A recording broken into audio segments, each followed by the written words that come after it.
একটি দলের এক এমপি প্রার্থী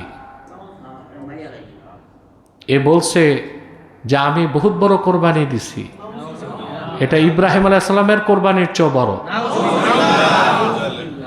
আপনারা বলেন আমি কথায় কথায় কাফের বলি, কথায় কথায় কুফরি যারা করে তাদেরকেই কথায় কথায় কাফের বলি।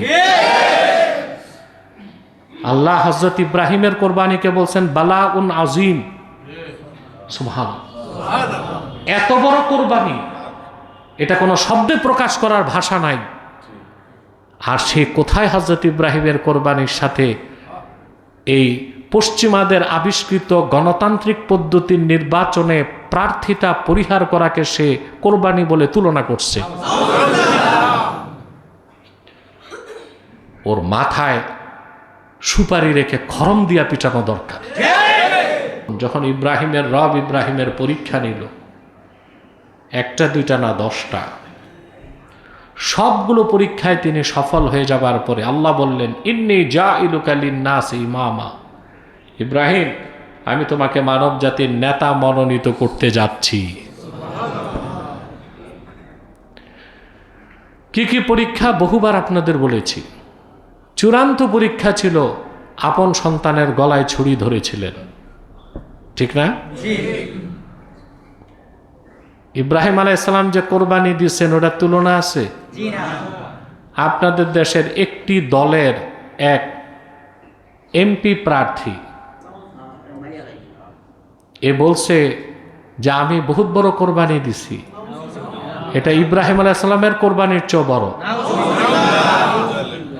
আপনারা বলেন আমি কথায় কথায় কাফের বলি, কথায় কথায় কুফরি যারা করে তাদেরকেই কথায় কথায় কাফের বলি। আল্লাহ হযরত ইব্রাহিমের কোরবানিকে বলছেন বালাউন আযীম।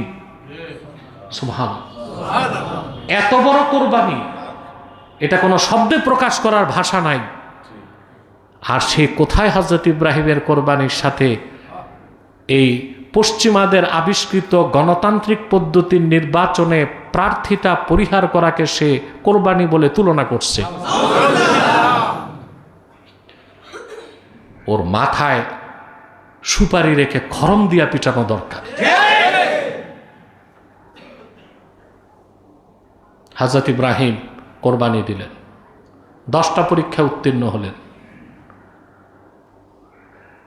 হযরত ইব্রাহিমকে আল্লাহ ডেকে বলেন ইব্রাহিম, আল্লাহ বলছেন ফালাম্মা আসলামা ওয়া তাল্লাহু লিল জাবিন, পিতা পুত্র দুজনেই যখন পূর্ণ আত্মসমর্পণ করেই ফেলল, সুবহানাল্লাহ, পিতা পুত্রকে চিৎ করে শুইয়ে দিল জবাই করতে। আমি ডেকে বললাম ইব্রাহিম হইছে, স্বপ্নকে সত্য বানায় দিছো তুমি, পরীক্ষা হয়ে গেছে, জবাই দরকার নাই, এরাদা দেখে ফেলছি। সুবহানাল্লাহ, এরাদা দেখে ফেলছি, এই এরাদাটাই তাকওয়া। এটা কি এরাদা দেখে ফেলছি। ইন্না কাযালিকা নাজজিল মুহসিনিন, আর এভাবে আমি সৎকর্মশীলদেরকে পুরস্কার দিয়ে থাকি। শোনো, তোমার এই পরীক্ষার পুরস্কার দিব, তুমি ও তোমার পুত্র ইসমাইল দুইজন মিলে আমার ঘর কাবা বানাও। পিতা পুত্র মিলে কাবা নির্মাণ করলেন, পরীক্ষা দিলেন আল্লাহর জন্য, ঘর বানানোর আল্লাহর জন্য।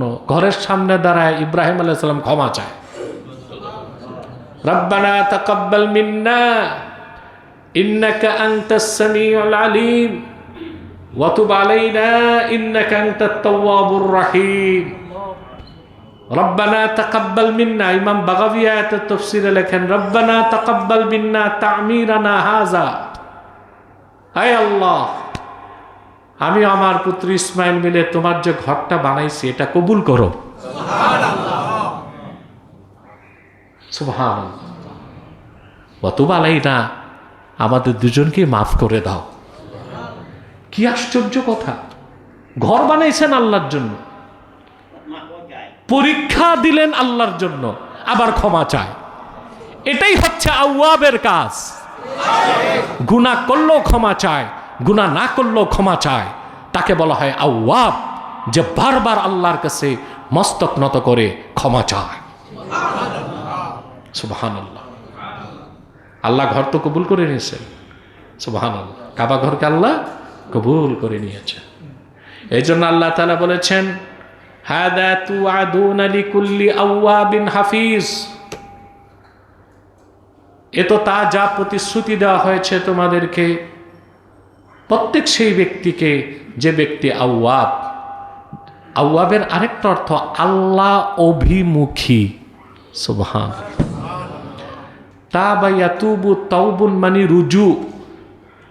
বান্দা গুনাহ করার পর তওবা করলে সে গুনাহ থেকে আল্লাহর রহমতের দিকে ফিরে, আর আল্লাহর রহমত নিয়ে বান্দার দিকে আসেন। এই জন্য তাবা ইয়াতুবু শব্দ থেকে বান্দা তওবা করলে তাকে তায়েব বলা হয়, আর আল্লাহ বারবার বান্দার কথা শুনেন, এই জন্য আল্লাহকে তাওয়াব বলা হয়।